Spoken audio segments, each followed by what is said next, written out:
கடமைக்காக ஏதோ சம்பிரதாயத்துக்கு அப்படி சொல்லுவாங்கல்ல, அப்படிதான். கடமைன்னு கூட சொல்லக்கூடாது, ஒரு சம்பிரதாயத்துக்கு. இது வந்து ஒரு சம்பிரதாய அழைப்பு தான். இது உதாரணத்தோடு சொன்னால் சரியா இருக்குன்னு சொல்லி தான் நான் சொன்னேன். நான் இது அதாவது அழைக்கணும், அழைக்காமலும் இருக்கக்கூடாது. வந்து யாரை வச்சு அழைக்கலாம்னு கேட்டினா, திமுக தரப்புக்கும் இவங்க அழைப்பு கொடுத்துருக்காங்க. அந்த அழைப்பு கொடுக்கணும்னா அப்போ கூட்டணி இருக்கிற கட்சியான விசிக வந்து ஒதுக்கும் போது அங்கே தேவையில்லாமல் சில சர்ச்சைகள் பேசப்படும். இந்த சர்ச்சைகள்லாம் போன கேட்டினா எல்லாருக்கும் ஒரு இன்விடேஷன் கொடுக்கும்போது இந்த அங்கேயும் ஒரு இன்விடேஷன் கொடுங்க, அப்படிதான் வந்து இது வழங்கப்பட்டிருக்கு. அரசியல் கணக்கு நிச்சயமா இருக்கு. ஏன்னா பாட்டாளி மக்கள் கட்சி நிலைப்பாடு என்னன்னு கேட்டினா, இந்த பாஜகவோட கூட்டணியோ அல்லது வந்து அதிமுக கூட்டணியோ இன்னும் அவங்க முடிவு பண்ணவே இல்லாத மாதிரி தான் காட்டுறாங்க. என்டிஏவில் இருக்கிறாங்க, ஆனால் இப்போ இருக்கிறாங்களா இல்லையான்றதே இன்னும் அவங்க சரியாக டிக்ளேர் பண்ணவே இல்லை. இப்போ இந்த அழைப்பு மூலமாக என்ன சொல்ல வராங்க? சனாதன சக்தின்னு சொல்லுங்க, நீங்க என்ன சொன்னாலும் கேட்டினா அவங்க வந்து முடிவு பண்ணிட்டாங்க, கை நினைச்சிட்டாங்க. என்ன சொல்ல போனா தாலி கட்டியாச்சு. பாஜக வந்து அதிமுக தாலி கட்டின கதை தான் வச்சுக்கோங்களேன். இன்னும் வந்து அங்க வந்து பார்த்தீங்கன்னா டேட் சொல்லல, சாந்தி முகூர்த்தம் நடக்கல, அவ்வளவுதான். இப்போ நீங்க என்ன சொன்னீங்க கேட்டீங்கன்னா, நீங்க என்ன கூட்டணி தாலி கட்டினது தப்பு, நீங்க அறுத்து போடுங்கன்ற மாதிரி கருத்துக்கள் வந்து வைக்கிறது அது சரியான கருத்து. நீங்க இந்த கூட்டணியில் இருக்கிறீங்க, நீங்க பலமுறை சொல்லிட்டீங்க நாங்கள் கூட்டணி விட்டு விலக மாட்டோம், கூட்டணியில் வந்து இருப்போன்றதை ஸ்ட்ராங்காக உறுதியாக சொல்லியிருக்கிறீங்க.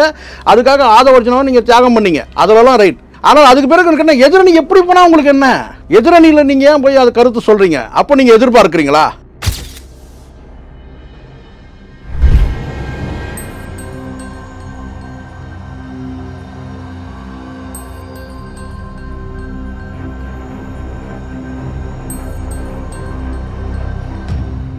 ரியல் ஒன் நண்பர்கள் நேயர்களுக்கு வணக்கம். தொடர்ச்சியாக பல்வேறு முக்கியமான தகவல்களை நம்முடைய வாசகர்களுடன் பகிர்ந்து வரும் மூத்த பத்திரிகையாளர் சேகுவரா ஜெய்சங்கர் அவர்கள் நம்முடைய இருக்கிறார்.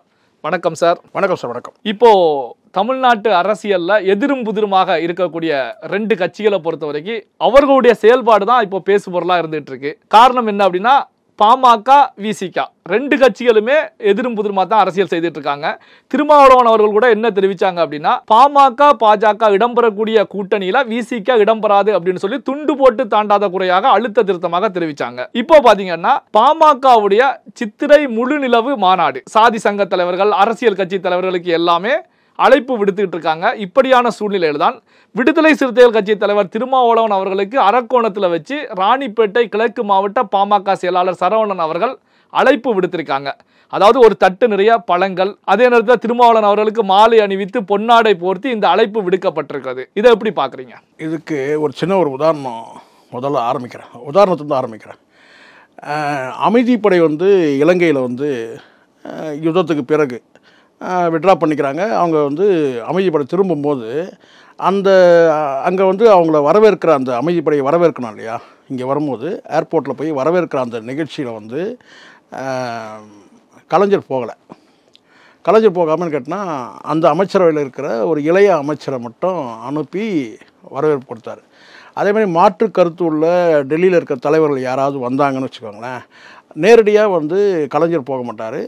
அங்கே இருக்கக்கூடிய கடைநிலை அமைச்சர் யாராவது, இளைய அமைச்சர் யார், இல்லை வந்து துணைநிலை யாருன்றதை பார்த்து, என்ன சொல்லப்போனால் வந்து இரண்டாவது இடத்துல இருந்த அன்பழகன் அவர்கள் கூட போக மாட்டார், பேராசிரியர் கூட போக மாட்டார். ஸோ இப்படி வந்து கேட்டால் மரியாதையும் கொடுக்கணும், அதே சமயத்தில் வந்து அந்த மரியாதையை வந்து கேட்டால் நேரடியாக அவங்க போய் செய்யாமல் யாராவது கட்சியில் இருக்கிற இரண்டாம் கட்ட நபர்கள், அது மூன்றாம் கட்ட நபர்கள் அனுப்பும். ஒரு விருப்பம் இல்லாத ஒரு விஷயம் அப்படின்னா கடமைக்காக ஏதோ சம்பிரதாயத்துக்கு அப்படின்னு சொல்லுவாங்கல்ல, அப்படிதான். கடமைன்னு கூட சொல்லக்கூடாது, ஒரு சம்பிரதாயத்துக்கு. இது வந்து ஒரு சம்பிரதாய அழைப்பு தான். இது உதாரணத்தோடு சொன்னால் சரியாக இருக்குன்னு சொல்லி தான் நான் சொன்னேன். நான் இது அதாவது அழைக்கணும், அழைக்காமலும் இருக்கக்கூடாது. வந்து யாரை வச்சு அழைக்கலாம்னு கேட்டினா, குறைஞ்சபட்சம்னு கேட்டினா நீங்கள் நல்லா யோசிச்சு பாருங்கள். நான் வந்து இதை வந்து குத்தணுன்றதுக்காகலாம் நான் குத்தி காட்டணுன்றதுக்காகலாம் நான் சொல்லவே இல்லை. நீங்கள் அப்படி உண்மையிலேயே உள்ளபூர்வமாக நீங்கள் அழைக்கிறதா இருந்தால், அண்ணன் திரும்ப வந்து அழைக்கிறதா இருந்தால் நீங்கள் யாரை அனுப்பிடுன்னு கேட்டால் அன்புமணி அனுப்பிடலாம், செயல் தலைவர். ரைட், அவர் அனுப்பல. இல்ல, இந்த மாநாட்டுக்கான குழு தலைவரும் அன்புமணி ராமதாஸ். ஆமாம், அவர் அனுப்பியிருக்கணும், செயல் தலைவர் அப்படின்னு இருக்காரு. அவர் நீங்கள் ஏன் இன்னும் சொல்லப்போனால் டாக்டர் ராமதாஸ் அவர்களே கூட அழைக்க முடியும். ஆனால் வயது மூப்புன்னு கூட ஒரு காரணம் வச்சுக்கோங்களேன். ரெண்டாவது கட்டம் செயல் தலைவர் அனுப்பலாம். அவரை அனுப்பலன்னு வச்சுங்க, அடுத்த கட்டம் அங்கே இருக்கிறவங்க எவ்வளோ முக்கிய நிர்வாகிகள் எவ்வளோ பேர் இருக்கிறாங்க நீங்கள் பார்த்துருப்பீங்க. வந்து ஜிகே மணி இருக்கிறாரு, ஏகே மூர்த்தி இருக்கிறாரு, அவங்களுக்கு கடந்து கேட்டால் வந்து வழக்கறிஞர் பாலு இருக்கிறாரு, ஒரு பிரபலமானவர்கள் எவ்வளோ பேர் இருக்கிறாங்க. ஆனால் அவங்களாம் விட்டுட்டுன்னு கேட்டால் இது வந்து ஒரு சம்பிரதாய அழைப்பு. அப்படிதான். இல்ல இது சம்பிரதாய அழைப்பு அப்படின்னு நீங்க சொல்லப்பட்டாலும் இதுல அரசியல் கணக்குகள் பின்னணியில இருப்பதாகத்தான பார்க்கப்படுது. என்ன காரணம் அப்படின்னா, ஏன் ராமதாஸ் அவர்கள் இப்போ பல ஆண்டுகளுக்கு பிறகு, அதாவது இப்போ திருமாவளவனுக்கு என்ன காரணத்துக்காக ஒரு அழைப்பு விடுக்கணும்? அதாவது நேரடியாக ராமதாஸ் அன்புமணி ஈடுபடலைன்னாலும் இது பாமக கட்சியுடைய அழைப்பாக ராமதாஸ் அவர்கள் அனுப்பி வைத்ததாகத்தான் இந்த அழைப்பு விடுக்கப்பட்டிருக்கு. அப்போ அரசியல் கணக்கு ஏதாவது பின்னணியில இருக்கு? அரசியல்கள் நீண்ட காலமா இவங்களுக்கு வந்து ஒரு சரிவை நோக்கி போயிட்டு இருக்கிறாங்க. எதிரும் நீங்கள் சொன்ன ஆரம்பமே கேள்வி கேட்டீங்களே, எதிரும் புதிரும் சொல்லிட்டு ஒரு இணக்கமான உறவு இல்லாமல் இருக்குது. ஏற்கனவே கூட்டணியில் இருந்தபோது ஒரே கொடி கம்பத்தில் 2 கொடிகளும் பாட்டாளி மக்கள் கட்சி கொடியும் விசிகா கொடியும் பறந்ததெல்லாம் கடந்த காலத்தில் இருக்குது. கூட்டணியில் இருக்கும்போது, இப்போ கூட்டணி இல்லாத போது நீங்கள் வந்து தனித்தனி கொடி பறக்கிறதுல பிரச்சனையே இல்லை. அந்த கொடிகள் ஒன்று மோதிக்கக்கூடாது இல்லையா? இப்போ இந்த இடத்துல கேட்டால் இவங்களுக்கு என்ன தெரியும், இந்த சித்திரை திருவிழா இருக்குன்னா எந்த ஒரு கலவரம் இல்லாமல் சுமூகமாக நடக்கணும்னு ஒரு எண்ணம் இருக்கலாம். ஒன்று. ரெண்டாவது கேட்டால் ஒரு புதிய அரசியல் கணக்கை தொடங்கிறதுக்காக கூட வந்து எல்லாருக்கும் அனுப்பணும். இப்போ எல்லாருக்கும் அனுப்பிட்டு, இப்போ உதாரணத்துக்கு திமுகவுக்கு அனுப்பியிருக்கிறாங்க. அதுதான் ரொம்ப ரொம்ப நீங்கள் குறிப்பாக பார்த்துக்கணும்.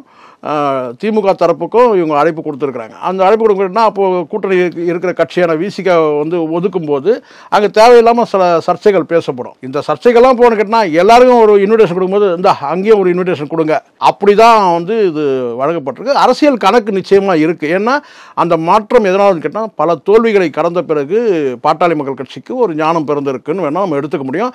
அதுக்கு ஒரு முஸ்தீபா தான் அவன் கேட்டால் இவருடைய அணுகுமுறையில் சரி இருக்காது. இதை வந்து இவர் செய்தார்னா அது இன்னும் கொஞ்சம் கூடுதலாக பேசப்படும்.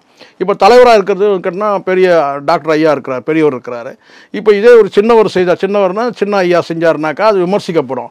அதே அவர் செஞ்சாருன்னா கேட்டால் பரவாயில்ல, பெரியவர் கொடுத்து அனுப்பியிருக்கிறாரு, அவரால் இந்த அழைப்பை நேரடியாக வந்து கொடுக்க முடியாது, அதனால் வந்து அடுத்த கட்டமாக வந்து இவங்க ஒரு குழு போட்டு அந்த குழு மூலமாக அனுப்பிச்சிருக்காங்கன்னு திருப்திப்பட்டுக்கலாம். ஆனால் ஒரு பெரிய தலைவர்களை வந்து அழைக்கும் போது அது யாராக இருந்தாலும், அது வந்து முதலமைச்சராக இருந்தாலும் சரி, அல்லது வந்து விசிகா தலைவராக இருந்தாலும் சரி, இல்லை வேறு எந்த கட்சியாக இருந்தாலும் 2ஆம் கட்ட தலைவர்கள் இருக்கிறாங்கல்ல, அப்போ அவங்கள அனுப்பியிருக்கலான்றது தான் என்னுடைய பார்வை.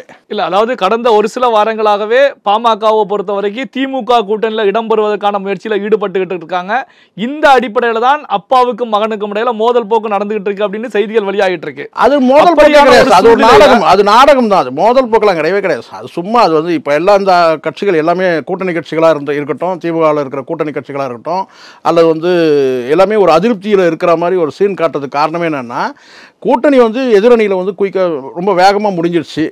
கூட்டணி பாஜகவுக்கு அதிமுக கூட்டணி வந்து கேட்டால் மூடணும், அதாவது கதவு மூடியாச்சு உங்களுக்கு. ஸோ கூட்டணி கட்சியில் இருக்கிற விசிகாவிட்ட மற்ற கட்சிகளுக்கும் வேறு அடுத்தது வந்து பார்த்தீங்கன்னா உங்களுக்கு வந்து அதுவும் நேரடியாக சொன்ன இவரெல்லாம் வந்து பாஜக அங்கே வந்தவுடனே 2 தரப்பில் கதவு மூடப்படுது. கம்யூனிஸ்டுகளுக்கும் விசிகாவுக்கும் வந்து அதிமுக கதவு மூடப்பட்டது, பாஜக அலைன்ஸ் அங்கே செட் ஆனதுனால. அதனால் ஒரு அதிருப்தியை காட்டிக்கிறதுக்காக இவங்கெல்லாம் பண்ணுறாங்க.